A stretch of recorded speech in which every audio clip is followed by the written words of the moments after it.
Very much relieved, and quite at a loss what to say, she took refuge in a hysterical fit of tears, which changed Polly's anger into tenderness at once. "Is that the trouble she's been hiding all winter?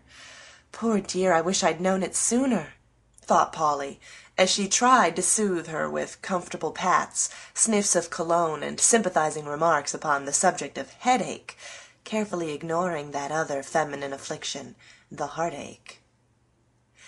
"There, I feel better. I've been needing a good cry for some time, and now I shall be all right. Never mind it, Polly. I'm nervous and tired. I've danced too much lately, and dyspepsia makes me blue." And Fanny wiped her eyes and laughed. "Of course it does. You need rest and petting, and here I've been scolding you when I ought to have been extra kind. Now tell me what I can do for you," said Polly with a remorseful face. "Talk to me, and tell me all about yourself. You don't seem to have as many worries as other people. What's the secret, Polly?" And Fan looked up with wet eyes and a wistful face at Polly, who was putting little dabs of cologne all over her head. "Well," said Polly slowly, "I just try to look on the bright side of things. That helps one amazingly. Why, you've no idea how much goodness and sunshine you can get out of the most unpromising things if you make the best of them." "I don't know how," said Fan despondently. "You can learn. I did. I used to croak and fret dreadfully, and get so unhappy I wasn't fit for anything. I do it still more than I ought, but I try not to, and it gets easier, I find. Get atop of your troubles, and then they are half cured, Miss Mills says." "Everything is so contrary and provoking," said Fanny petulantly. "Now what in the world have you to fret about?" asked Polly rather anxiously. "Quantities of things," began Fan, and then stopped, for somehow she felt ashamed to own that she was afflicted because she couldn't have a new set of furs, go to Paris in the spring, and make Mr. Sidney love her. She hunted up something more presentable, and said in a despairing tone, "Well, Mother is very poorly. Tom and Trix quarrel all the time. Maud gets more and more wilful every day, and Papa is worried about his affairs." "A sad state of things, but nothing very desperate. Can't you lend a hand anywhere? That might do good all round." "No, I haven't the talent for managing people, but I see what ought to be done." "Well, don't wail about it. Keep yourself happy if you can. It will help other people to see you cheerful." "Just what Tom said, keep jolly. But dear me, how can one when everything is so stupid and tiresome?" "If ever a girl needed work, it's you," cried Polly. "You began to be a young lady so early that you're tired of everything at 22. I wish you'd go at something, then you'd find how much talent and energy you really had. I know ever so many girls who are just like me, sick to death of fashionable life, but don't know what to take in its place. I'd like to travel, but Papa says he can't afford it, so I can only drag about and get on as I may. I pity you rich girls so much. You have so many opportunities and don't seem to know how to use them. I suppose I should do just the same in your place, but it seems now as if I could be very happy and useful with plenty of money." "You are that without it. There, I won't croak any more. Let us go and take a good walk, and don't you tell anyone how I came and cried like a baby." "Never," said Polly, putting on her bonnet. "I ought to go and make calls," said Fanny, "but I don't feel now as if I ever wanted to see any of the girls again. Dreadful state of mind, isn't it?" "Suppose you come and see some of my friends instead. They are not fine or ceremonious, but lively, odd, and pleasant. Come, it will amuse you."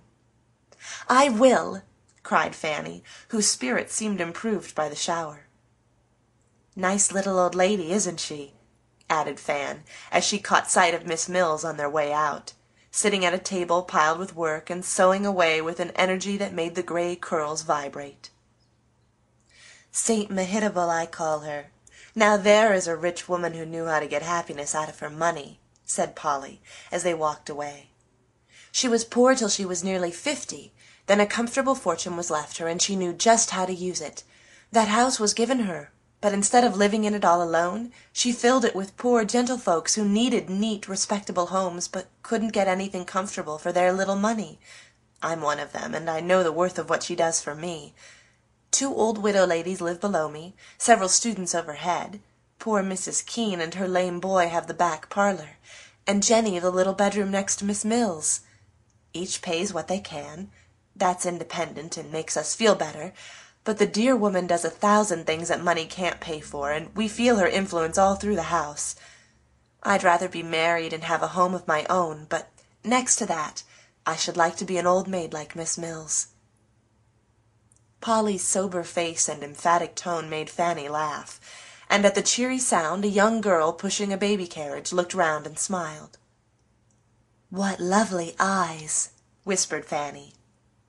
"Yes, that's little Jane," returned Polly, adding when she had passed, with a nod and a friendly, "Don't get tired, Jenny." We help one another at our house, and every fine morning Jenny takes Johnny Keene out when she goes for her own walk. That gives his mother time to rest, does both the children good, and keeps things neighborly. Miss Mills suggested it, and Jenny is so glad to do anything for anybody, it's a pleasure to let her. "I've heard of Miss Mills before, but I should think she would get tired to death sitting there making hoods and petticoats day after day," said Fanny, after thinking over Jenny's story for a few minutes, for seeing the girl seemed to bring it nearer and make it more real to her. "But she doesn't just sit there all the time. People come to her with their troubles, and she goes to them with all sorts of help, from soap and soup to shrouds for the dead and comfort for the living. I go with her sometimes, and it is more exciting than any play to see and hear the lives and stories of the poor." "How can you bear the dreadful sights and sounds, the bad air, and the poverty that can't be cured?" "But it isn't all dreadful.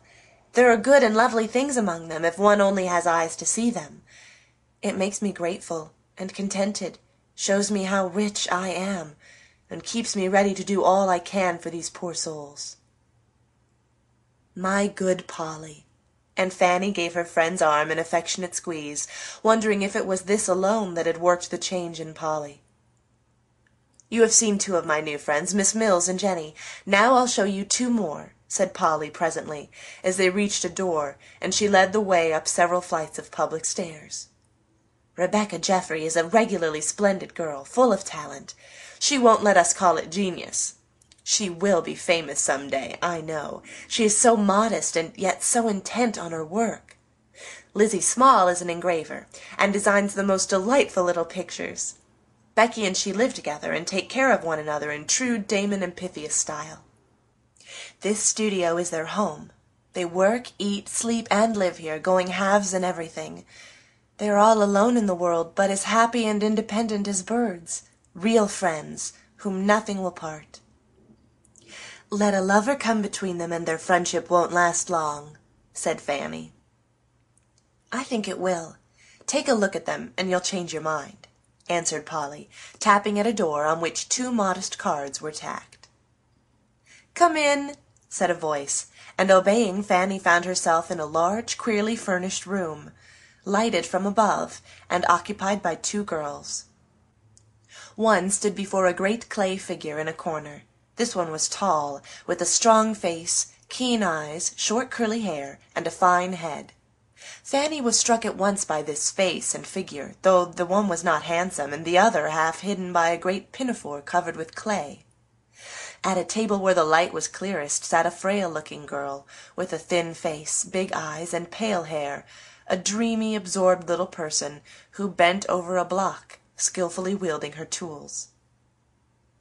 "Becky and Bess, how do you do? This is my friend Fanny Shaw. We are out on a rampage, so go on with your work and let us lazy ones look on and admire." As Polly spoke, both girls looked up and nodded smilingly. Bess gave Fan the one easy chair. Becky took an artistic survey of the newcomer with eyes that seemed to see everything. Then each went on with her work, and all began to talk. "You are just what I want, Polly. Pull up your sleeve and give me an arm while you sit. The muscles here aren't right, and you've got just what I want," said Becky, slapping the round arm of the statue at which Fan was gazing with awe. "How do you get on?" asked Polly, throwing off her cloak and rolling up her sleeves as if going to washing.